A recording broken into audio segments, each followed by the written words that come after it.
Questo video non contiene spoiler.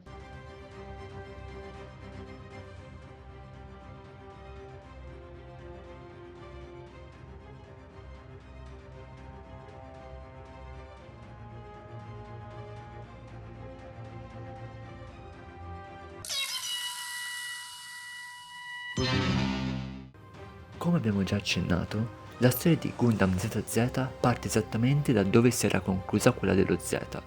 L'Ayug ha vinto, o meglio, i Titans hanno perso dato che tutti i loro leader sono morti nello scontro finale.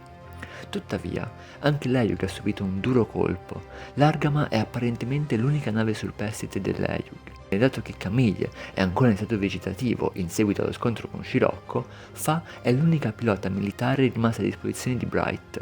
Ciò spinge il comandante a puntare sulla vicina colonia di Shangri-La, appartenente a Side 1, per ottenere rifornimenti, riparazioni e cure mediche per Camille. Il caso vuole che anche una nave dell'Axis, l'Endra, si stia dirigendo in quella stessa colonia. L'obiettivo del suo comandante è quello di corrompere la corrotta classe dirigente per avere accesso alla colonia e convincere i suoi cittadini di abbracciare gli ideali di libertà per gli spazionoidi rappresentati dal Neo Zeon. Il primo arco narrativo, composto da circa 8 episodi, vede quindi sullo sfondo delle schermaglie che avvengono all'interno della colonia tra i mezzi dell'Argama e quelli dell'Endra.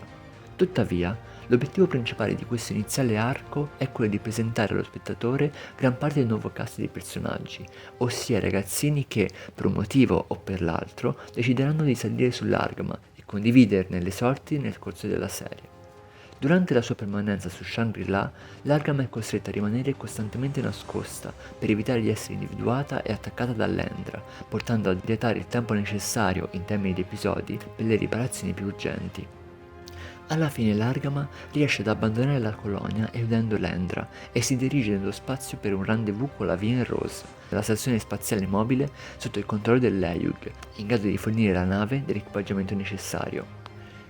Questo secondo arco narrativo è costellato dai vari tentativi dei Mobile Suits dell'Endra di catturare la nave, sconfiggendo i suoi piloti. Al netto di ciò, l'evento più rilevante è rappresentato dal rapimento di Lina, la sorellina del protagonista, da parte delle truppe di Neo Zeon. L'arco narrativo spaziale risulta quindi riassumibile in una serie di maldestri tentativi da parte di ambo le fazioni. Da un lato ci sono i soldati di Neo Zeon e dell'Endra, che cercano di distruggere o catturare l'Argama facendo leva su alcuni dissapori che insorgono tra i membri del giovane nuovo equipaggio della nave. Dall'altro invece c'è Judao, che escogita strani metodi per infiltrarsi a bordo delle corazzate di Neo Zeon o addirittura dell'Axis stesso per riuscire a salvare sua sorella Lina.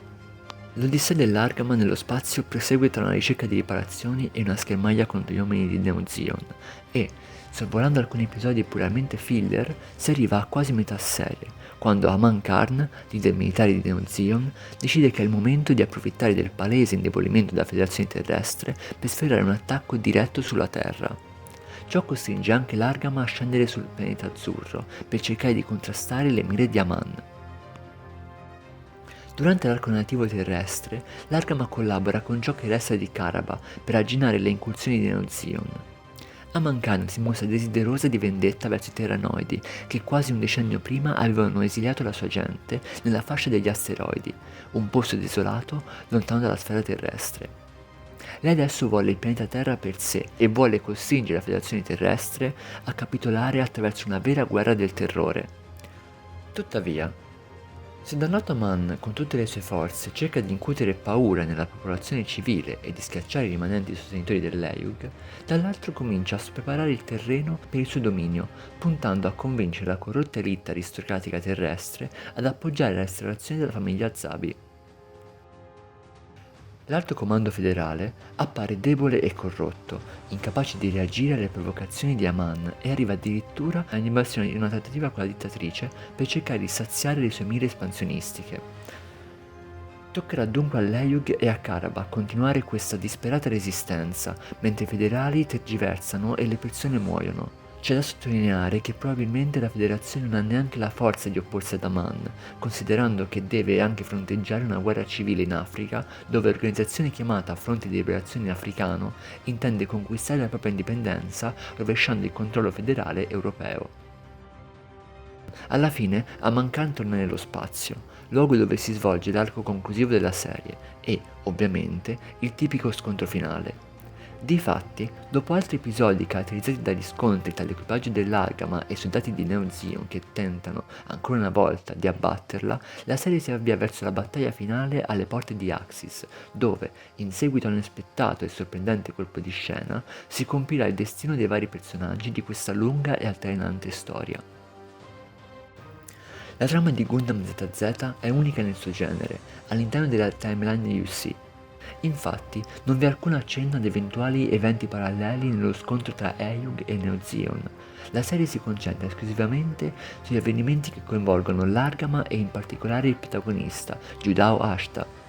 L'intento degli autori è palesemente quello di far medesimare lo spettatore con il ragazzo, tanto che il suo punto di vista è quello che viene maggiormente sottolineato nel corso della serie. Addirittura Judao interpreta la voce narrante che riassume gli avvenimenti precedenti all'inizio di ogni episodio, non mancando di dare un suo personale commento alla vicenda.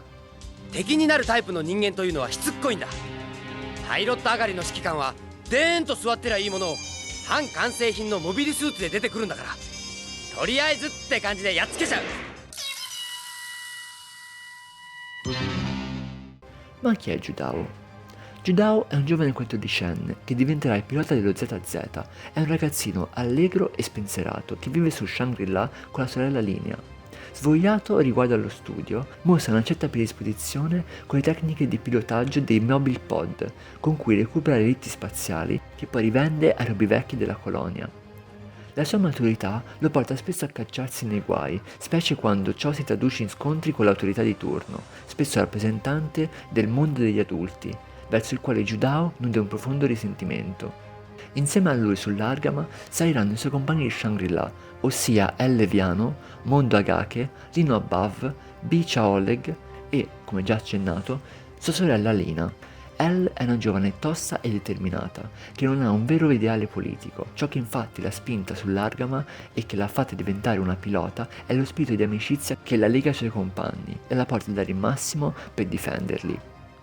Lino invece ha una personalità molto remissiva e accomodante, ciò nonostante è probabilmente il membro più maturo del gruppo, nonché il primo a comprendere l'importanza della causa per cui stanno combattendo. Bicha e Mundo sono una coppia di personaggi arrivisti e opportunisti, che sono più interessati al loro tornaconto, spesso economico, che alle sorti dell'umanità decise dall'esito della guerra a cui partecipano. Questo cast di personaggi, così giovane e ingenuo, avrà dunque la possibilità di crescere durante gli avvenimenti della serie, e questo è un tratto peculiare di Gundam ZZ, che non si era visto nelle serie precedenti. Questa scelta di incentrare la trama sull'effetto che l'orrore della guerra provoca nella crescita di quelli che all'inizio erano semplici adolescenti allegri e spensierati, si ripercuote sul cast più militare della fazione Eyug. Gli unici personaggi militari introdotti dalla serie sono infatti Emary Owens e Ruluka. La prima ricopre l'incarico di vice capitano della stazione di rifornimento dell'Eyug, Vien Rose. La ragazza prenderà a cuore le sorti dell'Argama, complice la sua infatuazione per il comandante Bright, e durante la serie in più occasioni farà del suo meglio per prestare il loro aiuto. Ru, invece, è una recluta dell'Eyug, fermamente convinta degli ideali che si celano dietro il movimento, ma all'apparenza è ancora molto immatura per la sua età, mettendosi spesso in vari momenti della serie allo stesso livello degli altri ragazzini dell'Argama. Passiamo quindi alla fazione di Neo Zeon, su cui si rende necessaria una piccola parentesi per Aman Karn, colei che tiene le fila del sedicente nuovo principato, vista l'ancora giovane età della principessa Mineva. La Man di questa serie mostra significative differenze con quella dello Z. Quella non è più semplicemente interessata alla restaurazione del principato e alla restituzione del Side Tree, cosa di fatti ottenuta nella serie Z tramite gli accordi con l'Eyug. Lei vuole impossessarsi della terra che attualmente viene sfruttata come se fosse l'oasi personale dell'elite terrestre corrotta e avida. La personalità carismatica e ambiziosa di Aman avrà occasione di evolversi all'interno della serie, mettendo a nudo le sue reali intenzioni, che ovviamente non spoileremo in questo video. Ai suoi ordini si trovano vari subordinati. I più importanti ai fini della trama sono 4. Rakan Dakaran, Glemi Totò, Mashimai Selo e Charasun. Il primo è un veterano di guerra che combatte fin dalla guerra di un anno, è freddo, calcolatore e privo di qualsiasi morale. Come molti altri veterani è prigioniero dell'adrenalina del campo di battaglia. Ormai non combatte neanche più per un ideale, ma solo perché ha bisogno di farlo. Glemmy Totò invece è molto diverso, è il personaggio di Neo Zeon che probabilmente cresce di più durante l'intera serie. Di base appare come un giovane ufficiale senza troppe ambizioni, nonostante appaia come un individuo di alto lignaggio. I suoi modi garbati e cavallereschi, uniti ad uno sciocco ideale di guerra nobile, priva di trucchi e subdoli stratagemmi, lo fanno vedere come un nobile viziato e totalmente sconnesso con la realtà dell'epoca. Ciò non deve troppo sorprendere, la famiglia Zabi e nobili al seguito del loro principato sono famosi per la loro cerimonialità tardo-ottocentesca. Ad ogni modo, Glemmy viene messa a dura prova dalle battaglie che combatte nel corso della serie, e ciò porta a una profonda e radicale evoluzione del personaggio, che lo renderà uno degli individui più influenti della timeline UC.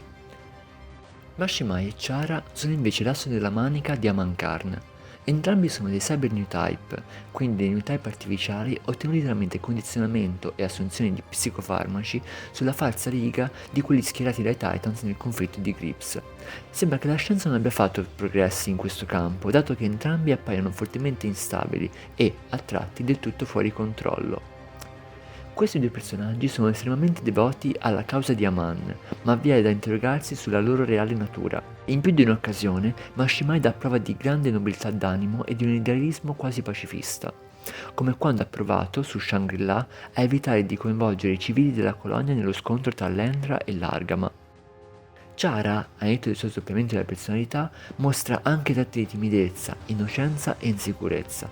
Questo porta a concludere che, in questa fase, i cyber new type non sono che umani psicologicamente influenzabili, che il trattamento trasforma in spietate macchine da guerra, dotate di libero arbitrio limitato, un po' come per il caso di Formurasame. Ma la discutibile morale di Neo Zeon non si limita alla creazione dei cyber new type. Vediamo quindi a uno dei più giovani piloti mai apparsi alla guida di Mobile Suits nell'Universal Century, LP Puru. Questa bambina, piena di allegria e spensieratezza, ha avuto la sfortuna di mostrare segni di facoltà new type, finendo quindi nel laboratorio di sperimentazione dell'Axis. Qui lei è stata addestrata al combattimento, attraverso l'ormai famigerato sistema Psycho Mew, visto nell'Helmet e nel Cubely. L'addestramento forzato le ha causato un'instabilità psichica piuttosto seria, che si manifesta durante gli scontri contro altri new type come lei. Sebbene Elpie sia un asso nell'impiorità dei Mobile Suits, alla fine dei conti lei è pur sempre una bambina, con tutta l'infantilità che ciò comporta e che spesso la rende il siparietto comico dell'episodio. Appare quindi ovvio come il contesto della guerra e della sete di potere degli adulti a cui viene esposta diventi un fattore primario della sua instabilità. È significativo sottolineare come quello che all'apparenza è un personaggio umoristico e che rispetta il cliché della ragazzina a bordo del robottone, nasconde invece una profonda stigmatizzazione della deriva amorale degli uomini, disposti a tutto pur di vincere una battaglia, anche al costo di sacrificare nuove generazioni ancora innocenti. Alla fine, Gundam ZZ è un enorme esperimento in Universal Century, sicuramente non pienamente riuscito, ma che offre comunque interessanti spunti di riflessione allo spettatore. La macrofilosofia o la fantapolitica della serie precedente è stata messa in banchina e si è dato spazio alla voce delle vittime più bistrattate della serie di conflitti iniziati nell'anno spaziale 0079, ossia nuove generazioni. Con i personaggi di Judao, Lina e El Pipuru, gli autori hanno smascherato le guerre giuste dei grandi, dissacrandone le ideali e sottolineandole le conseguenze. In fondo è risaputo che i figli pagano gli errori dei padri, e nell'Universal Century, Judao e gli altri stanno ereditando un mondo in rovina, con molte colonie distrutte o ridotte a ambienti da terzo mondo, con la terra sempre più inquinata e inospitale, e con un sentimento sempre più violento di discriminazione e razzismo. Ma la critica di Judao e compagnia non è rivolta solo verso i cattivi della serie. La bellezza di questi personaggi è che criticano aspramente, nonostante spesso in modi comici e irritanti, anche le ragioni dei cosiddetti buoni dell'Eyug. Pure loro sono responsabili degli eventi accaduti e anche le loro mani sono sporche del sangue di innocenti. Tutte cose assolutamente vere e che ZZ sottolinea in modo crudo, specie nel finale della serie. Eravamo abituati a dividere la sfera terrestre in due fazioni, la Federazione e il Principato. Questa serie ne introduce una terza, le vittime che vorrebbero solamente la pace nello spazio e che tenteranno di combattere per averla. Un ultimo tema molto interessante è quello della trazione terrestre. Se gli spazionoidi hanno sempre professato la loro indipendenza dalla Terra e il loro desiderio di vivere in autonomia nello spazio nelle serie precedenti, qui vi è un ribaltamento della prospettiva. Gli abitanti di Axis alla fine hanno sentito la mancanza della madre Terra e hanno voluto farvi ritorno, addirittura combattendo per averne il controllo. Quindi, per quanto avanzi la tecnologia, per quanto l'uomo sogni di trasferirsi nello spazio, alla fine la Terra resta sempre il luogo che ci ha generati e le catene che tengono a lei avvinghiati sono ben lungi dall'essere spezzate, cosa che invece professavano i vari Shah e Scirocco nella serie Z. Con questo non si vuole dire che ZZ sia una serie adulta, matura e soprattutto bella, anzi ha diverse problematiche come abbiamo cercato di trasmettere nel corso dell'intero video. Sarebbe però sbagliatissimo liquidarla a serie filler dalla dubbia canonicità e per questo da saltare senza troppi rimorsi. La storia della canonicità è vera, probabilmente la serie avrebbe bisogno di un reboot, o anche solo di un restyling, ma le tematiche trattate e per alcuni personaggi introdotti, questa serie è indubbiamente una pietra miliare degli UC. Forse non una delle più belle, ma pur sempre una di loro. E con questo siamo giunti alla fine del video. Speriamo che vi sia piaciuto e che vi abbia spinto a guardare la serie o a rivederla nel caso l'abbiate già vista. Purtroppo, a differenza delle serie precedenti, questa non è arrivata in Italia, tuttavia ne esiste una versione sabbata, di cui vi lasciamo il link in descrizione.